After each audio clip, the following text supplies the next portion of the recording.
Hey, it's Chaun Vaughn, and guess who I have back with me today?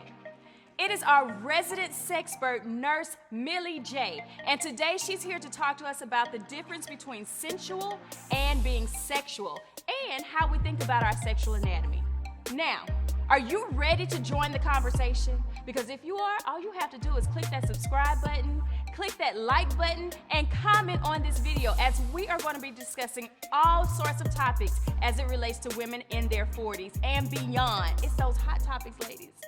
So go ahead and click that subscribe button. Now, you love her, I love her. I'm glad she's back with us. It is Nurse Milli J. Welcome back, my love. Thank you for having me. Hello, everybody. And so, everyone, the reason why I wanted to bring her on is because Nurse Milli J has her own fabulous TikTok page, and if you don't follow her, you might want to, because she gives out a lot of steamy sexual content just by looking at you and sharing her information. She kind of makes you want to just, get into the mood and do that kind of stuff. I try.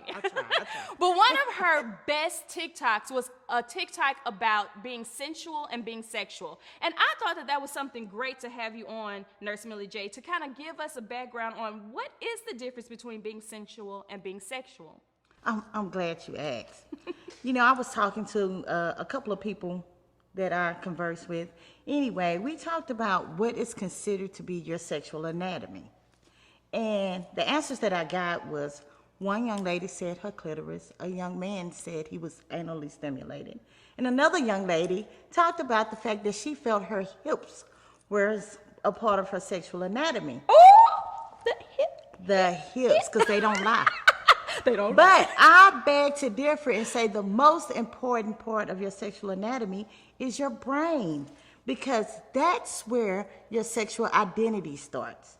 I don't care how voluptuous your vulva is or how great your penis is. It all starts in the brain, because that's where your sexual identity begins. That's where your fantasies begin. And also, your penis doesn't work or your vagina doesn't work if your brain isn't sending signals there. Oh, so I can have the wettest, I can have a horse. Well, I can't have no horse, but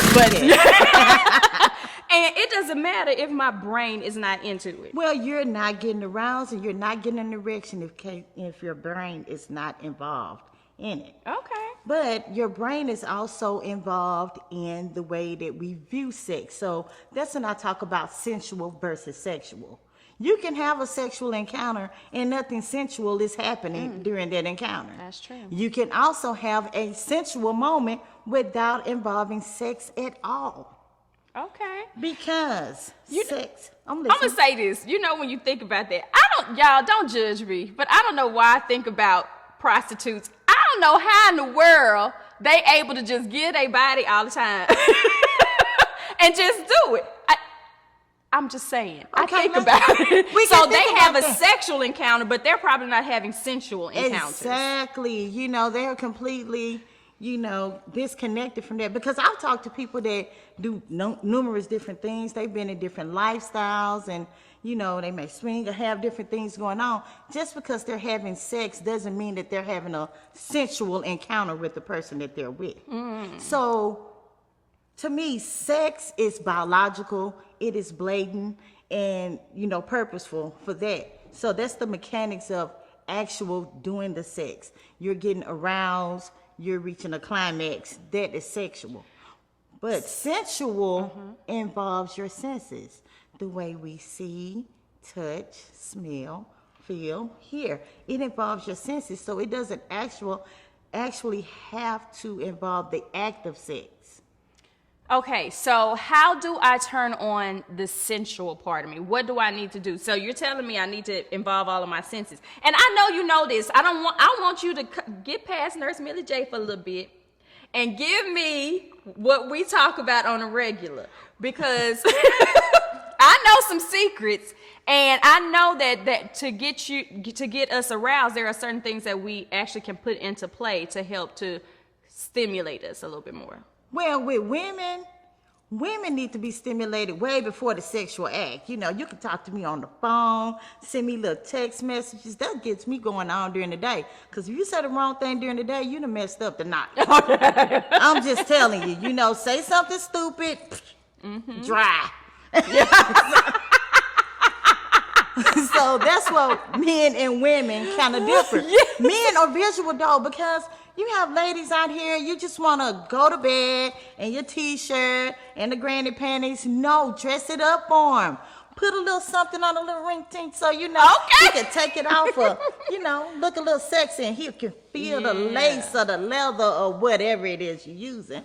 But you kind of want to go with your senses with that because men are visual. So when you come in looking beautiful and inviting, they want to touch you. They want to be with you.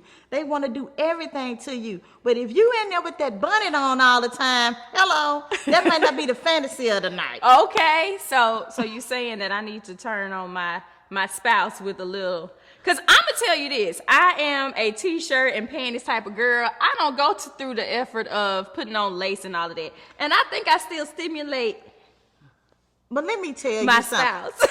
I'm going to say, okay, I get that. But as a woman over 40, you've done things repetitively over a period of time. Everybody needs a little change, a little spice in their life, a little fantasy. You know what I'm saying? I want him to be thinking about me while he driving down the street because I didn't send him a, picture of the girls out and I say, hey, you like this, daddy?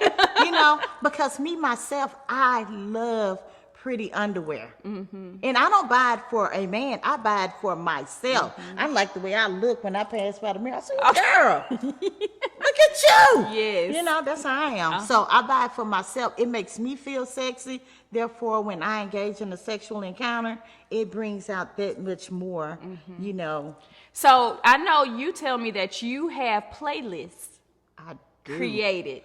I thought that was really cool because that's another way of tapping into the sensual side. It is because that gets into your sound. I like music and I like suggestive music. Now, nobody judge me on this. It all depends on how I feel. Yes. Because it may be some Kevin Gates going on All in the there. time. You know what I'm saying? I love Mr. Kevin. I do too. He is nasty. Nasty. But on the flip side, I may go with something that's more sensual and sexy. I have a song that I love by Usher called Lay You Down. He says, I want to touch you with my mind and kiss you with my body. That was the sexiest sentence I have ever heard. Okay. But I like that song because it makes me feel a certain way. So it depends on what kind of mood I'm in. Do I have needs like Megan that day? Or am I just feeling like being loved? It depends on what's going on, what kind of music that I'm going to bring. And it does affect the atmosphere. It does. Now, I'll tell you one song for me that really kind of gets my senses going and my juices flowing.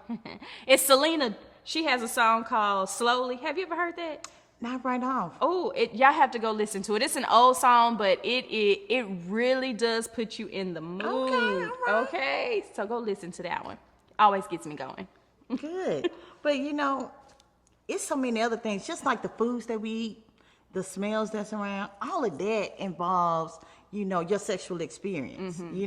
All of that can bring your sexual experience to life. Because you have some people, they want a romantic scene. Yeah. They want flowers and candles and stuff like that. Then you have other people that don't exactly need flowers and candles. You know what I'm saying? They need some rough music and a whip or something like that. That may be what turns you on and get you feeling sensual. Okay.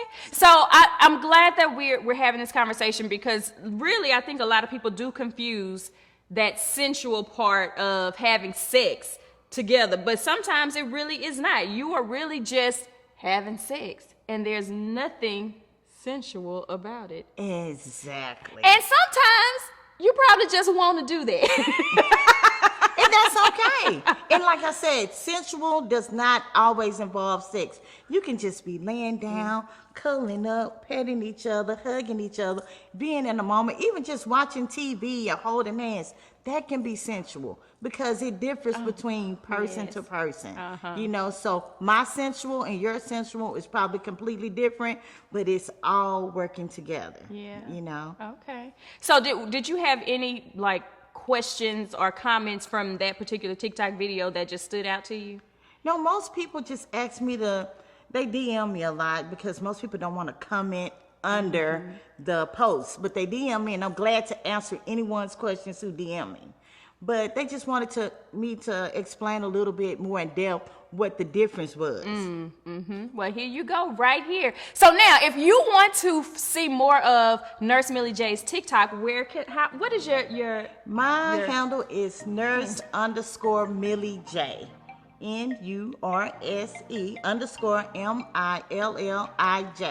Nurse Milli J.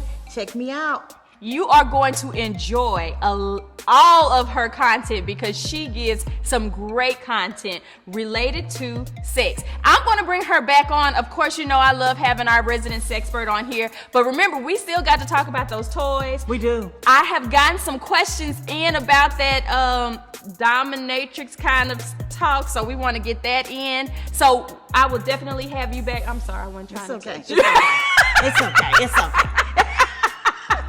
They just kind of draw you in. But I do want to bring you back on to have a lot more of those conversations. But ladies, 40 plus and over, even my younger ladies, if you have questions as it relates to sex, Nurse Milli J is a great go-to. She has the background that is necessary to answer those questions that you may be wondering about. So thank you, Nurse Milli J, for joining me today. You are always welcome. welcome. I love to have Always. you. And you all, thank you for tuning in to this sensual versus sexual conversation with our resident sexpert, Nurse Milli J. And I will see you all next week.